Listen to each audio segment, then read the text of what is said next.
Yes, Kevin Samuels. You know what, man? How do I feel about Kevin Samuels and how he talked to folk? Oh, Kevin can be brutal sometimes. Kevin can be very brutal, but the truth isn't always pretty.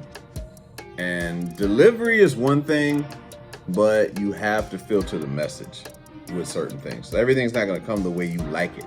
You know what I'm saying? You can ask a question, but you don't get to determine how that message will return to you. You understand what I'm saying? Like, you can ask me some shit, but that doesn't mean I'm going to respond in a nice way. It's not guaranteed. Kindness is not guaranteed.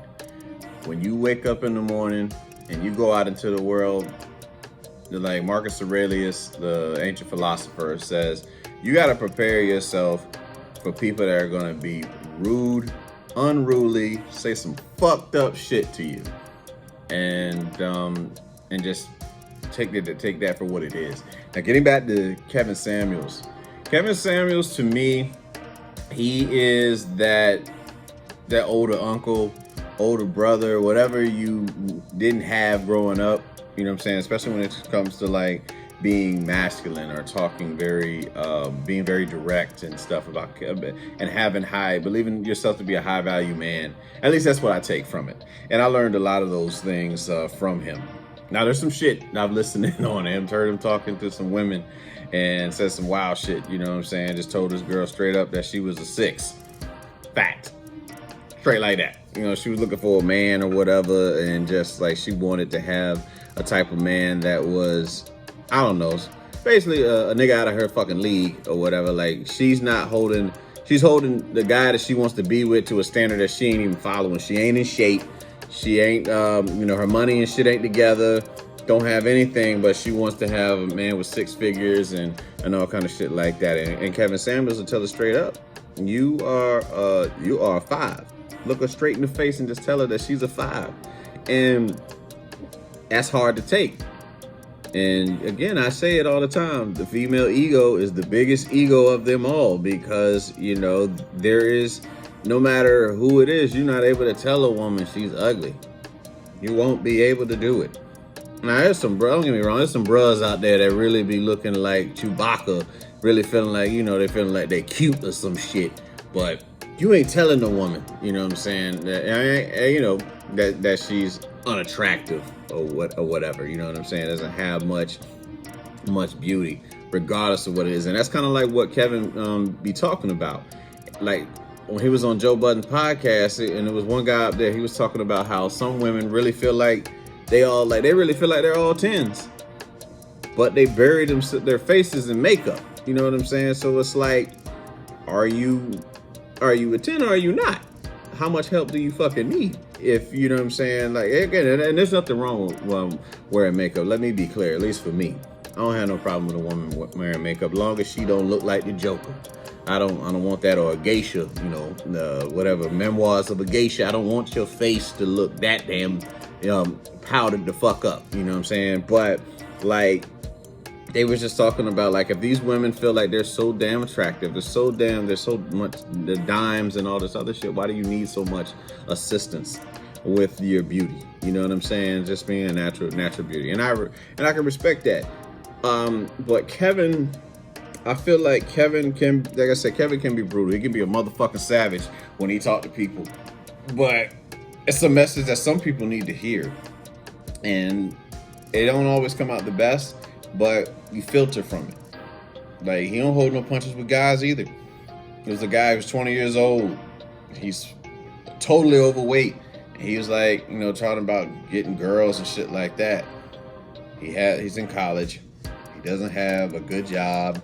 You know what I'm saying? And Kevin just told him straight like, don't get me wrong, he ain't have to be as brutal that he was with him, but he's like, man, you a fat boy. You know what I'm saying? You ain't gonna get no girl like that. You know what I'm saying? You don't work out. You don't have your own place.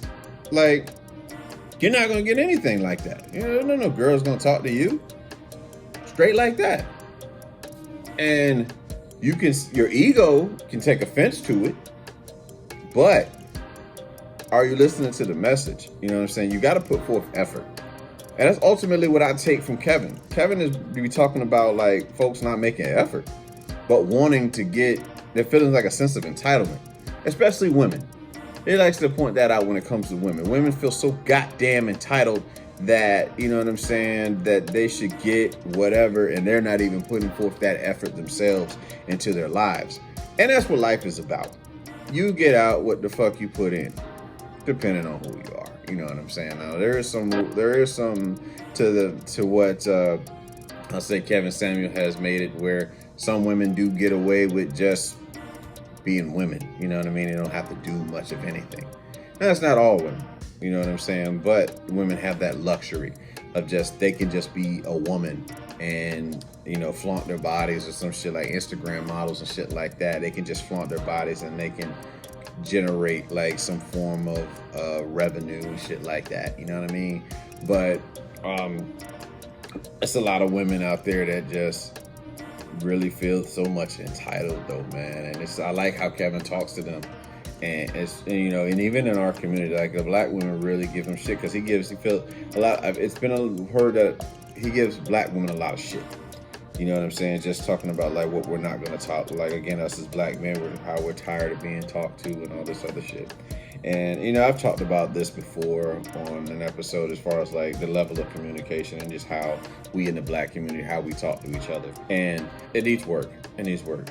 Like real shit. You know what I'm saying? It's not gonna be a pointing fingers thing today.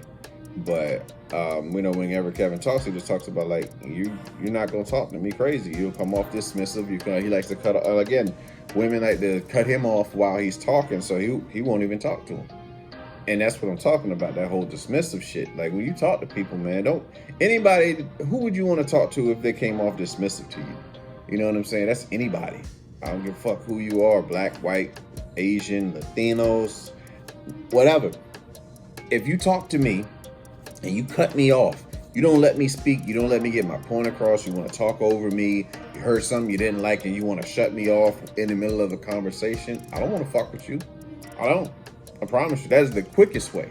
That is the quickest way to end my attraction towards you. Be dismissive talking to me. I don't give a fuck. That's a wrap for me. That right there will not be tolerated. So I'm with Kevin on that shit.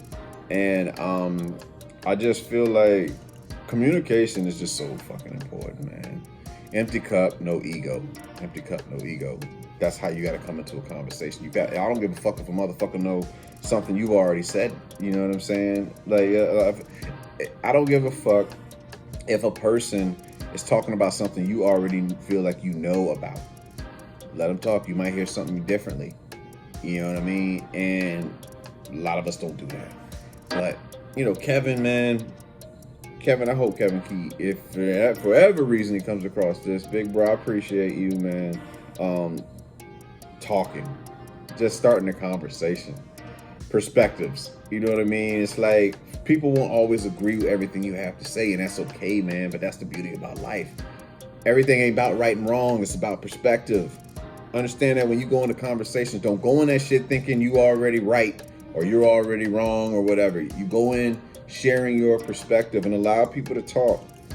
And that's what I like about Kevin, that he points that out to the women that come on the show. Stop cutting him off. Let him speak. Let him talk. Even if you don't agree with it.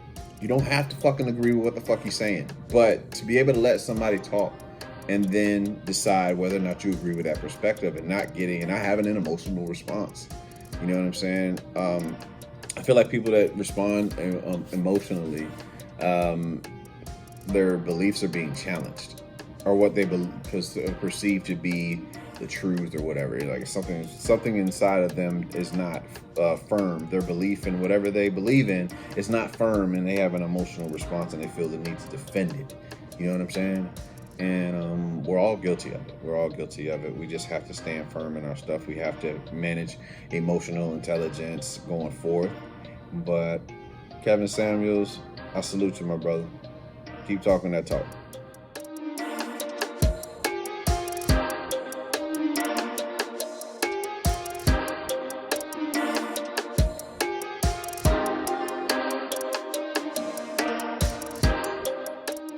The biggest change I want to make in my life in a year is letting go. learning to let go. When you've been through so much shit and you keep seeing like similar outcomes, it just, you hold on to shit. You know, you keep thinking the same thing is gonna happen, like a lot of pain that you go through. You're taking the same lesson until you pass it. And it just seems like, oh, if I do this, you know, it's gonna be the same outcome. And it's like those flies in a jar. And you know what I'm saying? It's like you fly up, the lid was on. And you go down, it's like, oh man, ain't no point of doing it. But now the lid is off. But you don't even have the motivation, the determination, the courage to even try to fly up anymore. And because of the pain that's up there, you know what I'm saying? You felt pain last time you hit your head, but you got to be able to let go. And letting go is so hard for some of us, man. It's just so we just hold on. We are wired, us as humans, we are wired to hold on to negativity. We're wired to hang on to pain, and it's choosing to suffer. That's what I call that. It's choosing to fucking suffer instead of choosing happiness, man. Like, bad things happen every motherfucking day. There won't be a day on this earth that something bad or deemed bad happens on this, you know, in this life. But you got to make a choice of how you're gonna respond to it. You know what I'm saying? It's like there's everything that happens will make sense to you later on. You may not understand why that relationship didn't work out, and then you look and see them getting into something else with somebody else, and you're like, oh, I see, I dodged a bullet with that bitch, or I dodged the bullet with that nigga. You know what I mean? Or that job lets you go, and you don't know why. You didn't have any money or anything like that, but then all of a sudden you get this blessing that comes into your life, and you're like, man, if I hadn't lost that job, I wouldn't have been able to do this. You know what I'm saying? Like, had I not got that divorce, I'd have never met this person right here that would help me see the world differently. And if I had not, you know, there's so many scenarios that you can create with that. You know what I'm saying? And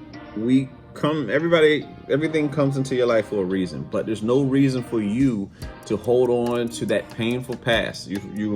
Past is meant for you to learn from, not dwell on it. But you have to find a point in your life where you just have to let go of the past and figure it out and realize that it's gone. There's no amount of thinking is going to change anything that has happened in your past. None whatsoever. Now you can work towards a better future, but the future and the past do not exist at all. The only thing present is now. And I watched the interview last week with Pharrell, right? And Pharrell was like, he loves now. He said now is a gift. That's why it's called the present. You know what I'm saying? And it left me astounded, right? I'm just sitting there thinking about it. I've just been holding on to a lot of shit, man. And like, I was trying to be the perfect person to like right the wrongs of the past or something like that. And what's done is done. There are people that do more fucked up shit than me. They got more, that tend to have more blessings. You know what I'm saying? So being perfect is not the way. It's not the way. It's all right to make mistakes, admit to your mistakes, and just move on, man. But those voices that you had when you were a kid, those inner voices, not even yours, talking to you like, oh, you're a failure because, you know, you didn't do this right and all this shit, and you're loved conditionally. You felt like you were loved conditionally in your life, so you had to be perfect. Otherwise, you would not receive love. So I'm at a point where the biggest change I want to make in my life is letting go of the past, letting go of the pain, the things that you did not know, and you didn't even have that awareness. So you're blaming a person who did not know any better. You know what I'm saying? But some of us, it's hard for us to do that shit, man, because our egos are so fucking big. And I tell you what, my ego out of fucking control. You know what I'm saying? Just trying to be accepted instead of belonging. I mean, just trying to be the man, just trying to look like a superstar. You know what I'm saying? All this shit, wanting to be a star, but you can just be a human. And the human is going to have more respect than the star ever will. You know what I'm saying? When you're a star, you're an object. When you're a human, it's like, oh man, I can appreciate that person showing me that they're a real person. They do fuck up. They do go through shit. and we do go through shit. So biggest change that I want to make in my life in a year is learning to let go of the past, let go of that control that I feel like I have of the future, and letting go and just living in the present.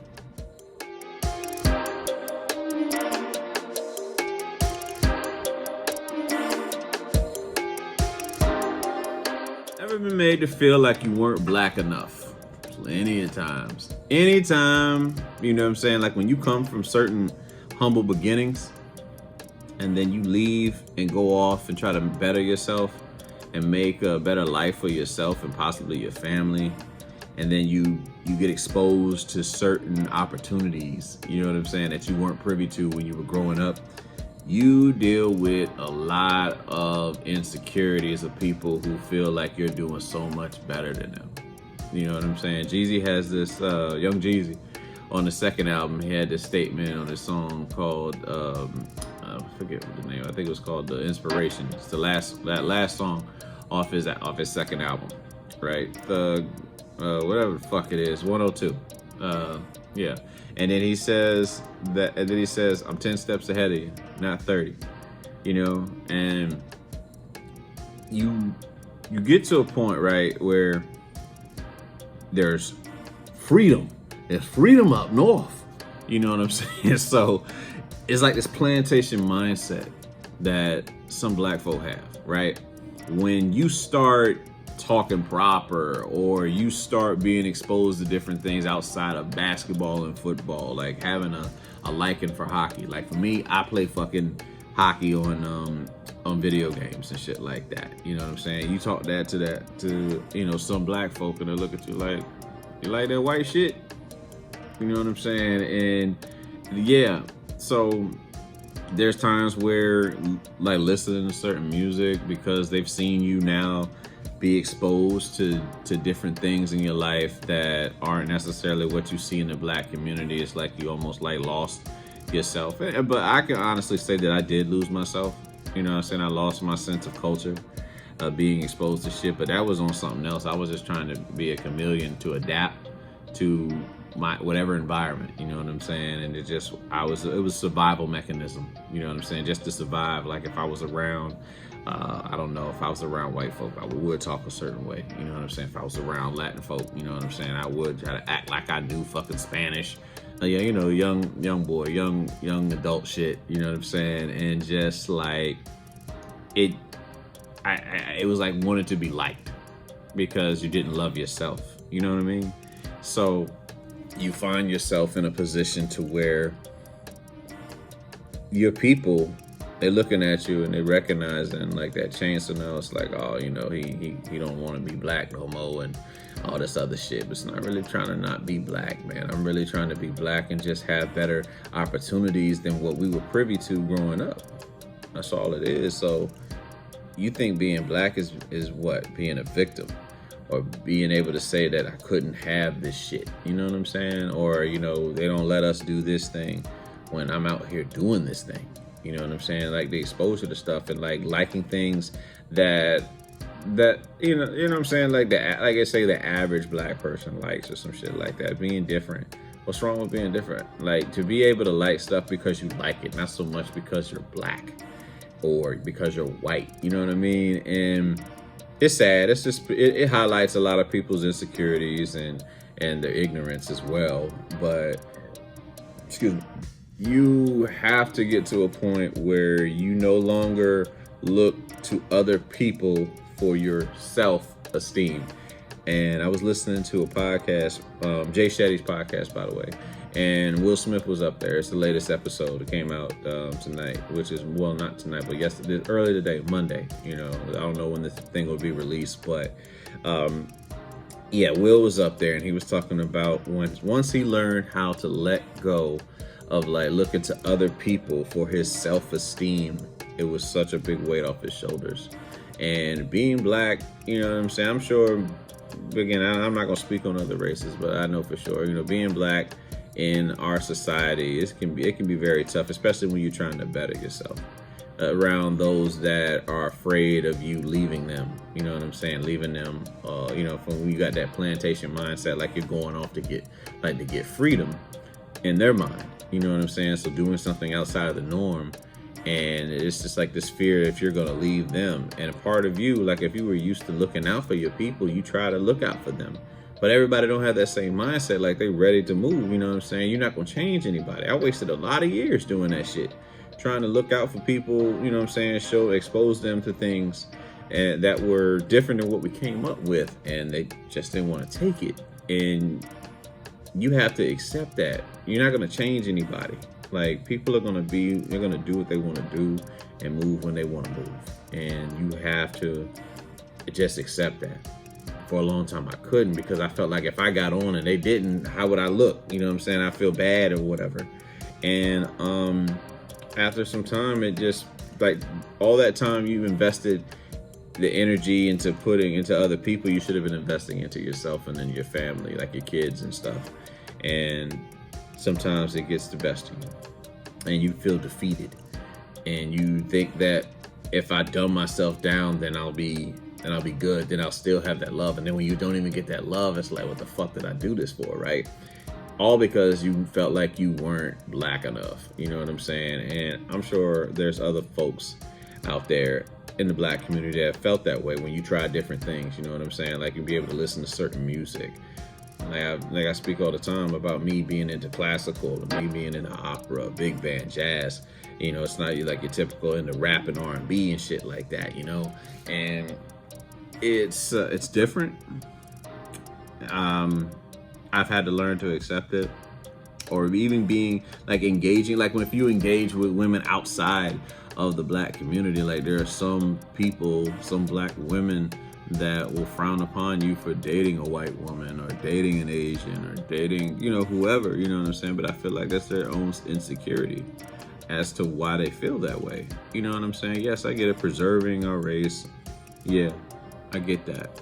But what is the deal with, weren't you able to date just all races? You know what I'm saying? Like, in a sense. So that's how I look at it. And when you come from conditional love, it makes you hesitant about doing certain shit.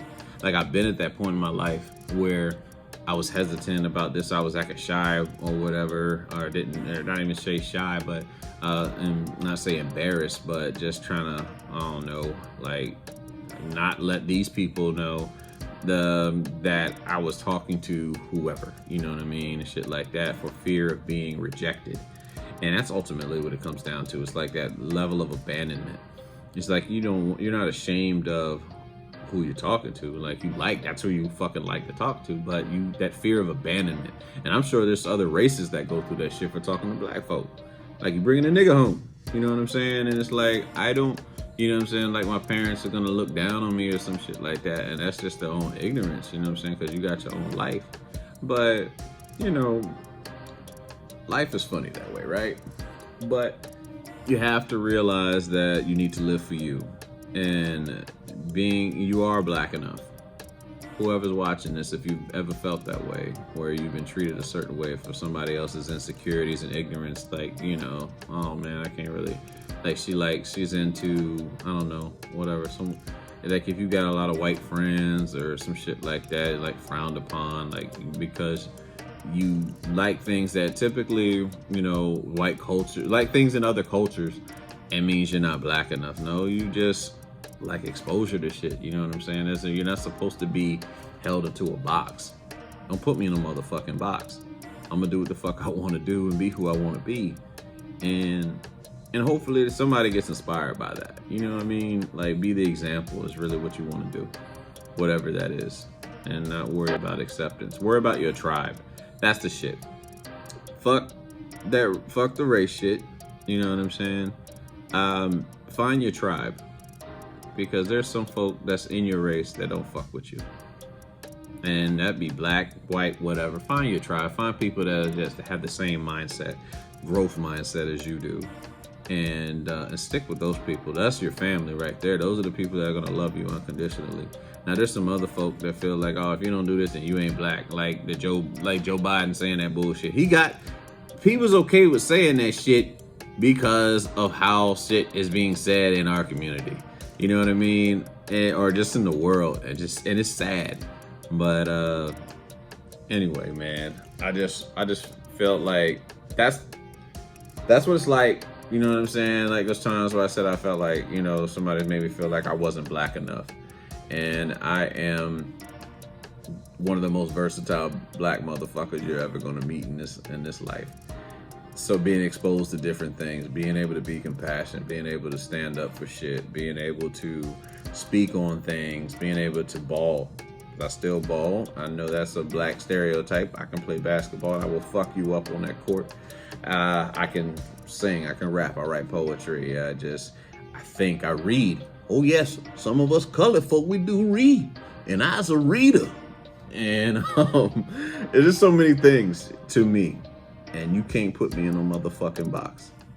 So, if you do, fuck you.